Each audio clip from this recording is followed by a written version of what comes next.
How do you believe our society today views premarital sex? I think we view it too lightly. I think, little girls grow up, their role models are Paris Hilton, Britney Spears, Christina Aguilera. They're almost conditioned to think, oh, I should grow up and just be a sex symbol. And boys, they look to their male celebrities, sports stars, and they're just basically just having sex, new girl every single week. It kind of gives the younger people an attitude that, hey, you know what, let's just sleep with everybody we can, because the more you sleep with people, the higher your personal score gets. It's like we're trying to convince people, if you're not having sex, you're not doing anything with your life. I think we need to push more the feeling that sex is important between two people, and it shouldn't be something you just do because you can. I believe they almost put it on a pedestal. They publicize it and they push it, and maybe not necessarily on purpose, but with the shows that are on TV and the ads that are run, the movies that we watch, it's everywhere. Like it's no big deal. Like it's just something else to do. It's far from taboo anymore, really. It's kind of like a rite of passage for most, I think, because, I don't know, the way like media and the world portrays it is like everybody's doing it, so why not? They use it for a lot of things. They use it to sell things. Well, I guess that's the biggest one, but I think that they can use it for basically anything. They used it for, I remember thinking about how they were using it for a Coke commercial before the new James Bond movie came out. So I was just like, geez, I thought it was crazy. It's a double standard. It's taboo for females, and it's almost expected for males. It's just like nothing's wrong anymore today because everybody's doing everything, so it doesn't really matter to people. I believe that it's almost glorified in the society. It's something that's expected of you if you've been in a relationship for a while. You're almost expected to have had sex. Like, if you haven't done it, you should be, and They do it on TV all the time in movies, and kids, teenagers, adults are affected by that, and they watch it and they like it and see how the response is in the movie or in the video game, and it's good, so they do the same thing. I think that it's not wrong. It's okay to do it just because everybody else is doing it. So. We're taking it way too easy. I think that we're pushing sex on everybody, regardless of age, trying to convince them that if you're not having sex, then something's wrong with you. And we're also pushing the idea of marriage as being outdated. We're almost trying to say marriage is not necessary anymore. You can just have sex with anybody you want. I love the United States of America because we have such a split personality when it comes to sex. And on the one side, we are one of the most prudish nations when it comes to sexuality. So we've got this really old style, old school hang-up about sex that a lot of the rest of the world doesn't get. On the other hand, you've got this other side where sex is so in your face and it's associated with concepts that really at their core aren't even sexual, and sexual images, sexual thoughts are tied in with things that it just gets so overdone. It's disgusting for a totally different reason. We are so completely over-sexualized, and I don't know. I never thought I would be in this position where I sound like such an old fuddy-duddy. I mean, when I was a kid, I remember saying, I'm never going to be like that. I'm never going to say things like that. And now I find myself saying some of these same things that I remember being so aggravated by when I was a kid, which is, oh, young people these days, things like that. Because I remember, turning on the radio and listening to songs and hearing things that people say in song lyrics now where they're so open, and it's so graphic and just removed from anything that sex is supposed to be. The intimacy of sex is gone, the emotion behind sex is gone, and what you get is just a lot of gross words. There's no romance anymore, or hardly. Song lyrics are so explicit, and I'm not a prude, but I just try to listen to some of those songs and think, I don't want to hear some of that. I think there's no romance anymore. I wonder what happened to some of the great songs, of the past where there actually was romance and sex can be talked about in a positive way.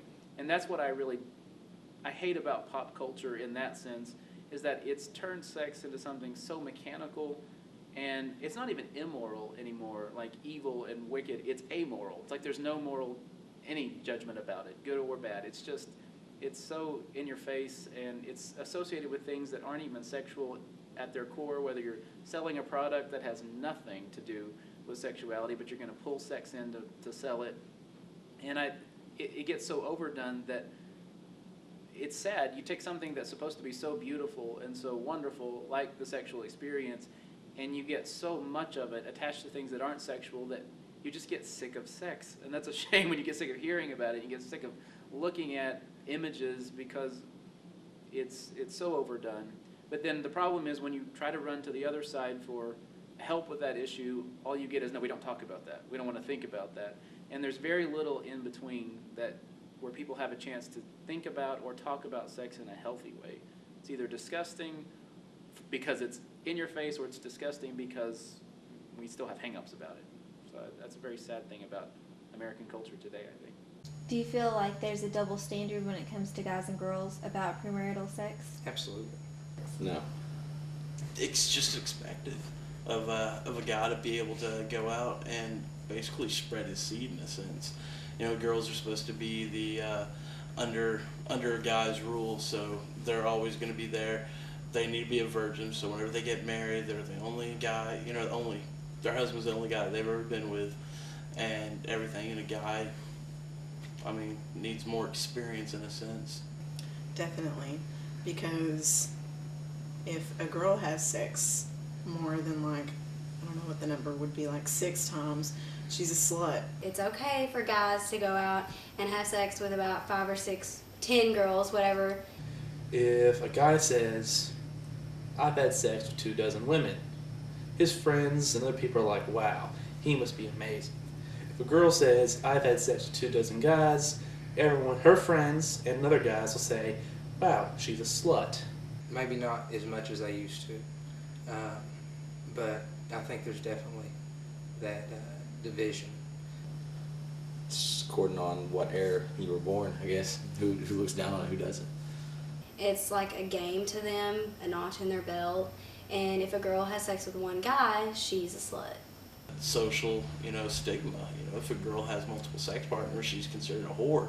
One of the things that we talk about actually in my philosophy class is when we get to the study of language and we get to feminist criticism, is how there really actually isn't a word in the English language for a male who hasn't had sex. There's not a masculine term for it. When you think about the word virgin, we have to call men virgins because we didn't have any other word.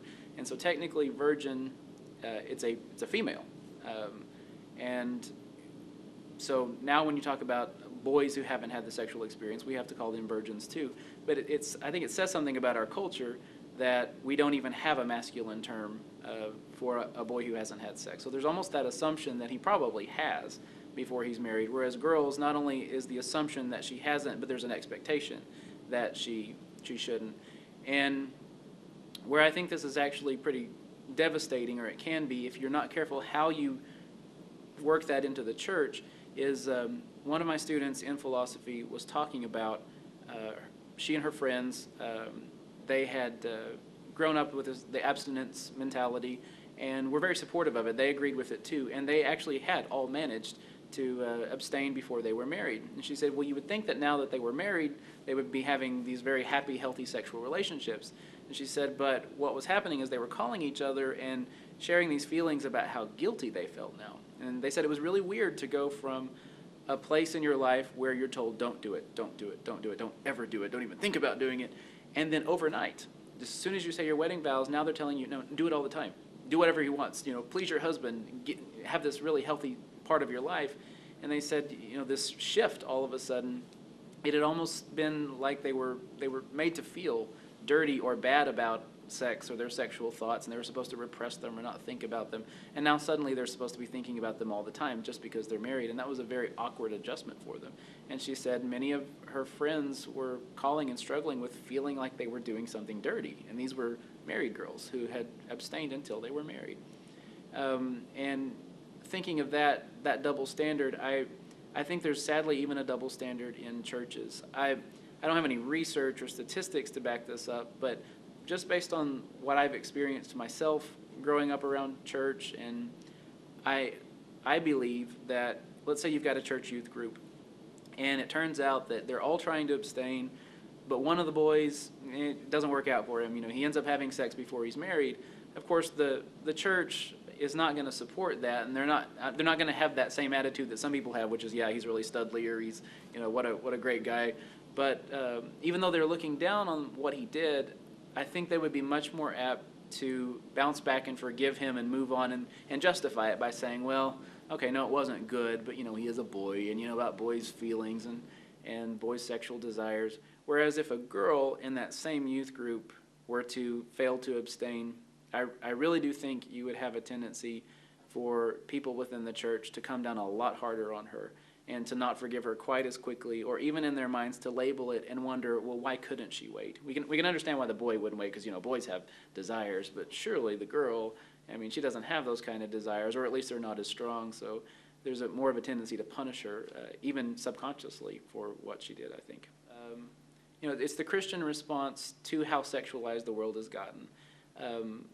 We still don't know what to think about women and their sexual desires. And I know that might sound a little strange, but we're in a culture now that's for the first time recognizing openly that women do have strong sexual desires. We're talking about looking back 100 years ago to textbooks. I don't want to get too graphic, but there were textbooks that didn't even tell women certain parts of their anatomy that they had that actually helped out with the sexual process. And it didn't mean that women didn't find this out on their own, but when a textbook is so, prudish or so scared about a woman's sexuality that it won't even tell her about certain body parts, you have to think, something's going on here. So now that women have claimed sexuality and have claimed their own sexual urges and are very forthright and forthcoming about it, I mean, like I said, just turn on the radio. And I think what the church has done is they've had a knee-jerk reaction to that. They're so afraid of feminine sexual empowerment that instead of dealing with it in a healthy way, which is to talk just as openly with their girls in a church youth group, they tend to say, oh no, these are slutty girls, these are disgusting girls, talking about it that way, being that they're afraid of what that empowerment can lead to. And I can kind of understand that. When you see what some women call sexual empowerment really is an excuse to just pretty much do what you want to without any moral ramifications to it.